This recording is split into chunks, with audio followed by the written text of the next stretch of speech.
नमस्कार दोस्तों, news and competition collector के चैनल में आपका स्वागत है। आज देखते हैं उत्तराखंड की महत्वपूर्ण खबरें। उत्तराखंड के महत्वपूर्ण पिछले 24 घंटे में घटी महत्वपूर्ण घटनाओं का इस वीडियो में दिखाया गया है। कृपया आप वीडियो को लास्ट अंत तक देखें तथा हो सके तो सब्सक्राइब एंड लाइक करना ना भूलिएगा।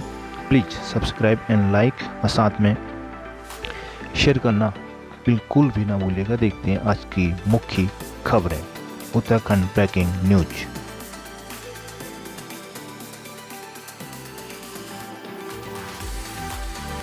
उत्तराखंड में अक्टूबर पहले हफ्ते में मनेगा अनोत्सव। अक्टूबर के प्रथम हफ्ते में उत्तराखंड में अनोत्सव आयोजित किया जाएगा, जिसमें पीएम गरीब कल्याण अन्न योजना के लाभार्थियों को राशन की दुकानों से अनाज बांटा जाएगा। साथ ही इस मौके पर पीएम नरेंद्र मोदी लाभार्थियों के ऑनलाइन संवाद भी करेंगे।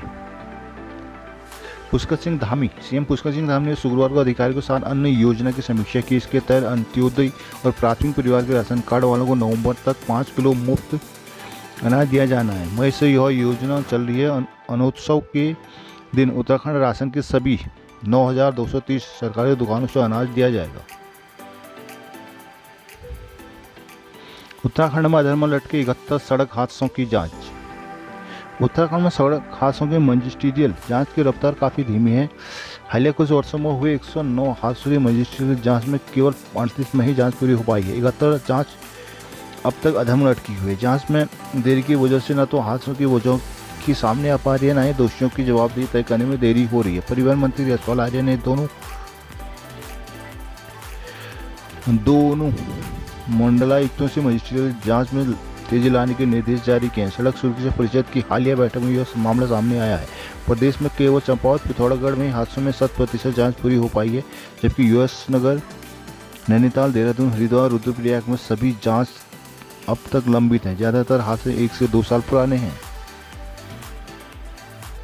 उत्तराखंड जल संस्थान कर्मचारी संघ के प्रतिनिधि मंडल की शुक्रवार को सीएम पुष्कर सिंह धामी से वार्ता हुई। वार्ता में संघ ने पेयजल के राजकीयकरण की मांग रखी। इस 10 सूत्री मांग पत्र सौंपकर मांगों के निस्तारण पर जोर दिया गया। मंडल अध्यक्ष श्याम सिंह नेगी और मंडल महामंत्री रमेश बिजोला ने कहा कि पेयजल के राजकीयकरण से सरकार के ऊपर किसी भी तरह का कोई अतिरिक्त वित्तीय भार नहीं पड़ने वाला। सीएम ने जल्द कार्रवाई का आश्वासन दिया। प्रतिनिधि मंडल में शिशुपाल रावत, संदीप मल्होत्रा आदि मौजूद थे।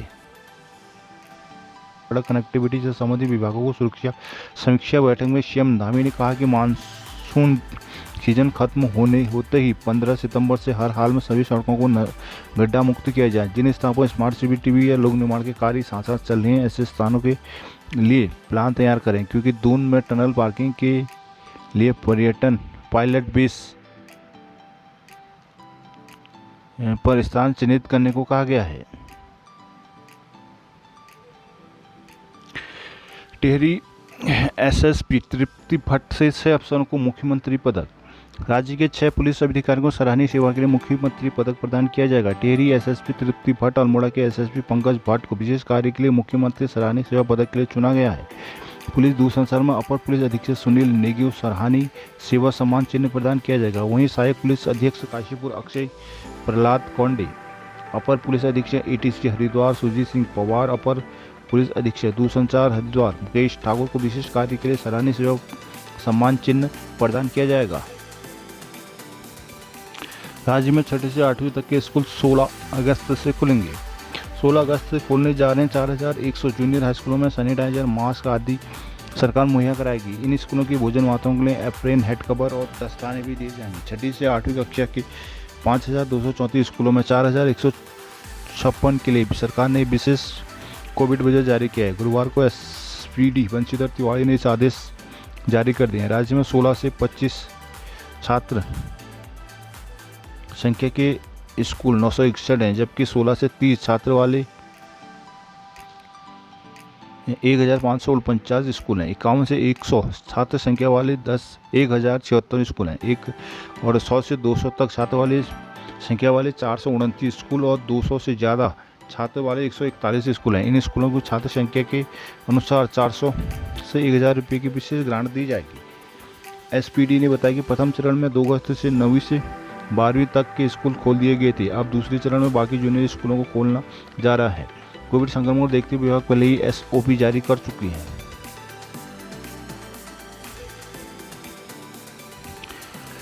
राज्य में शुक्रवार को कोरोना के 27 केस सामने आए हैं। 40 मरीज ठीक हो गए, एक मरीज की मौत हुई। राज्य में अब करीब कोरोना के 401 केस बचे हैं। संक्रमण दर 0.13% है। रिकवरी दर 95.97% है। नए केस में शुक्रवार को अल्मोड़ा, चंपावत, नैनीताल, पौड़ी, टेहरी, उत्तरकाशी में 0 केस रहे। 7 केस बागेश्वर, 4 चमोली, 5 देहरादून, 5 हरिद्वार, 3 पिथौरागढ़, 2 रुद्रप्रयाग, 2 यूएस नगर में सामने आए हैं। राज्य में कोरोना के कुल 3,42,553 केस सामने आ चुके हैं, जिनमें से 3,28,735 केस ठीक हो चुके हैं।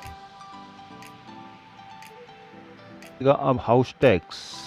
देहरादून, उत्तराखंड में शहरी निकायों का हाउस टैक्स अब डिजिटल वॉलेट प्लेटफॉर्म के जरिए में जमा हो सकेगा। इसके लिए BPPS Bharat bill pay system से शहरी विकास विभाग का सॉफ्टवेयर जुड़ जाएगा। प्रदेश के शहरी निकायों में पिछले साल से हाउस टैक्स ऑनलाइन किया जा रहा है। इसके लिए लोगों को विभाग की वेबसाइट पर जाकर कार्ड के माध्यम से भुगतान करना पड़ेगा। अब विभाग ने इस कड़ी में कदम बढ़ाते हुए हाउस टैक्स को डिजिटल वॉलेट प्लेटफॉर्म BPPS से भी जोड़ दिया, जिससे लोग सुविधा के अनुसार विभिन्न डिजिटल वॉलेट के जरिए टैक्स जमा कर पाएंगे। संयुक्त निदेशक कमलेश मेहता के मुताबिक ट्रायल के तौर पर कुछ ऐप से टैक्स जमा होना प्रारंभ हो गया है। जल्द ही सभी ऐप पर यह सुविधा उपलब्ध हो जाएगी। इससे लोगों को काफ़ी राहत मिलेगी।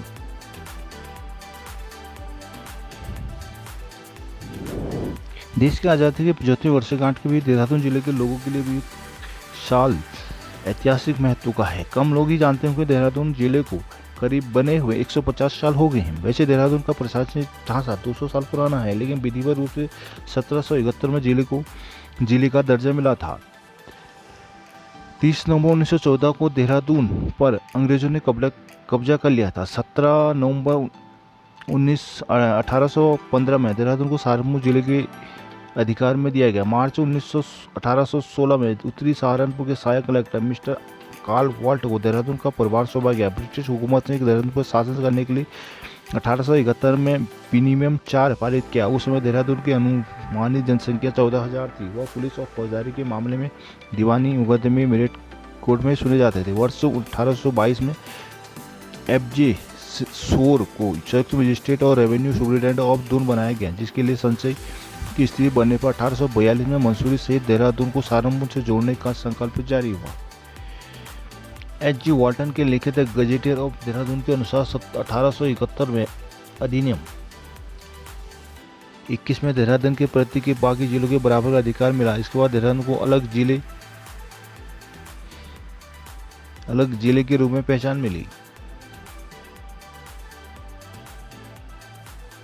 शिक्षा भर्ती पर 1 सितंबर को हाईकोर्ट से फैसला आने की उम्मीद है। कोर्ट ने इस भर्ती से जुड़े सभी मामलों की सुनवाई के लिए 1 सितंबर की तारीख तय कर दी है। राज्य के सरकारी स्कूलों में 2200 से ज्यादा पदों पर भर्ती होनी है। निदेशक बेसिक शिक्षा रामकृष्ण उनियाल ने कहा कि विभागीय स्तर पर जल्द निस्तारण का प्रयास किया जा रहा है। सुनवाई की एजेंसी अपील लगाने का प्रयास किया जा रहा है, पर ऑनलाइन सुनवाई में एजेंसी की व्यवस्था नहीं है। अब हाईकोर्ट ने इस भर्ती से जुड़े सभी मामलों पर सुनवाई की तारीख तय कर दी है। मालूम कि नवंबर 2020 से सरकार ने शिक्षा विभाग में बेसिक शिक्षकों को रिक्त पदों भर्ती खोली थी। NIOS से डीएलएड करने वाले बेरोजगारों को लेकर सरकार के 2 अलग अलग फैसलों की वजह से यह विवाद खड़ा हो गया था।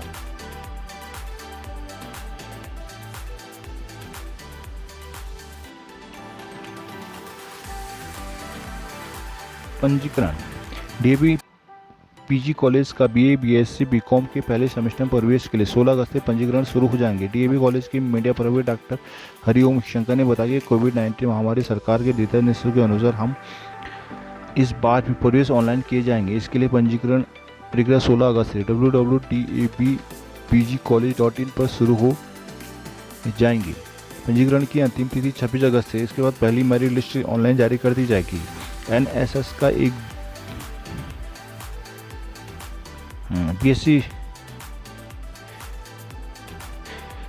DAV कॉलेज में BSc में 1475 और BCom में 1200 सीटें खाली, जबकि BSc प्रथम में PCM ग्रुप में 500, CBZ ग्रुप में 430, PMS ग्रुप में 210 और कुल 3815 सीटें हैं। आशा कार्यकर्ताओं ने किया कार्य बहिष्कार।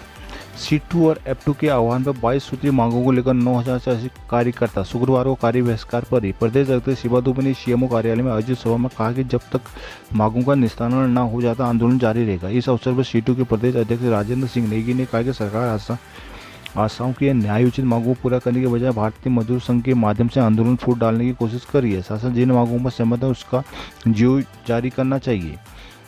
इस अवसर पर किसान नेता सहसपुर ब्लॉक के प्रमुख राजेंद्र पुरोहित ने आशाओं की मांगों का समर्थन किया।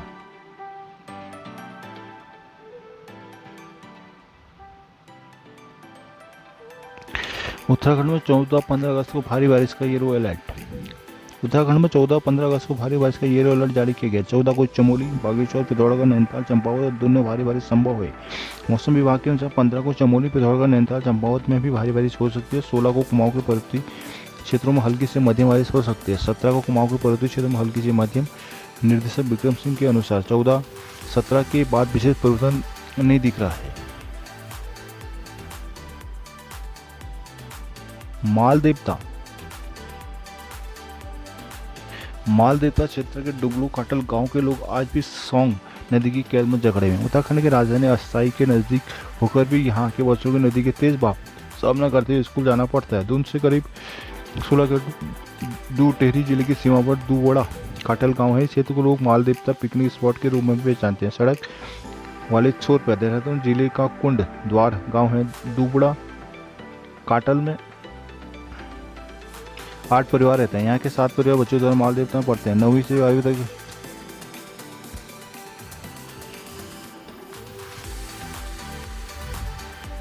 नदी की तेज लहरों का सामना। भले ही आज़ादी की 75वीं वर्षगांठ के जश्न में मसरूफ हो, पर मालदेवता क्षेत्र के दुबड़ा काटल गांव के लोग आज भी सोंग नदी की कैद में जकड़े हुए हैं। उत्तराखंड की राजधानी देहरादून के नजदीक होकर भी यहाँ के बच्चों को नदी के तेज बहाव का सामना करते हुए स्कूल जाना पड़ता है। दून से करीब 16 किलोमीटर दूर टेहरी जिले का सीमा पर दुबड़ा काटल गांव के इस क्षेत्र के लोग मालदेवता पिकनिक स्पॉट के रूप में जानते हैं। सड़क वाले छोर पर देहरादून जिले का कुंड गांव है। दुबड़ा काटल में 8 परिवार रहते हैं। यहाँ के 7 बच्चों और मालदेवता में पढ़ते हैं। 9वीं से 12वीं में पढ़ने वाले 3 बच्चे स्कूल आ रहे हैं। इसमें दीवान सिंह राउत की 2 बेटियां और राधा 12वीं और अनुसुईया 9वीं को पिता रोजाना नदी पार कराते हैं।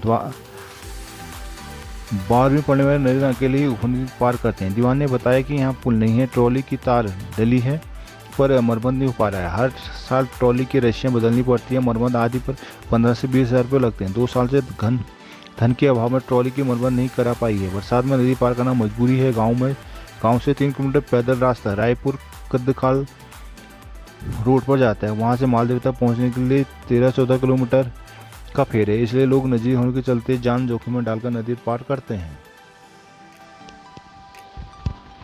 सरल होंगी नीतियां, धामी।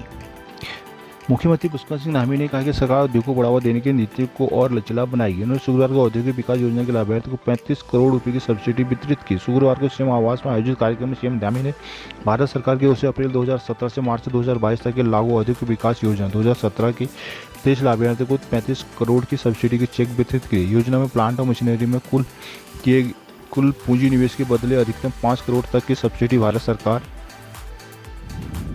प्रदान करती है। योजना के तहत उत्तराखंड में 725 इकाइयां पंजीकृत हैं, जिसमें 60,000 लोगों को रोजगार प्राप्त है। सीएम ने कहा कि पूर्व प्रधानमंत्री स्वर्गीय अटल बिहारी वाजपेयी के प्रयास से उत्तराखंड में उद्योगों को राह खुली। कहा कि वो खुद भी विभिन्न उद्योग प्रतिनिधियों से वार्ता करेंगे। इस अवसर पर महानिदेशक उद्योग रोहित मीणा, निर्देशक उद्योग सुधीर नौटियाल, उप निदेशक अनुपम द्विवेदी, सिडकुल में AGM-HR राखी, कंपनी सचिव राजीव झा, DGM नरेश कोरंगा के साथ ही औद्योगिक संगठनों से पंकज गुप्ता, विश्वास डावर, हरेंद्र गर्ग, महेश शर्मा उपस्थित हुए।